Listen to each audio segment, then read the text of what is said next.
So in this Crypto.com tutorial video, I'll be showing you guys how to create a price alert here on Crypto.com. So once Crypto.com's opened up, what I want you to do is select a cryptocurrency of your choice that you want to set a price alert for. So for this demonstration, I'll go ahead and press on Bitcoin.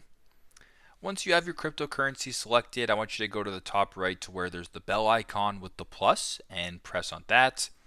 Then once you're here, you can go target price alert or percentage movement alert. So for example, if you're looking for Bitcoin to hit a certain price or whatever the case may be, you can go ahead and press on target price. Then you can type in the target price. So if you wanted to go ahead and just change this to, I don't know, we'll go ahead here and do 5. So it's a slight upgrade right here.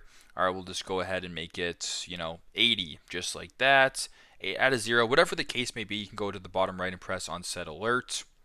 And now you have the alert set. So you can go ahead here and actually undo it by pressing off. And you can also delete it by swiping and then pressing delete right here. So very simple, very straightforward.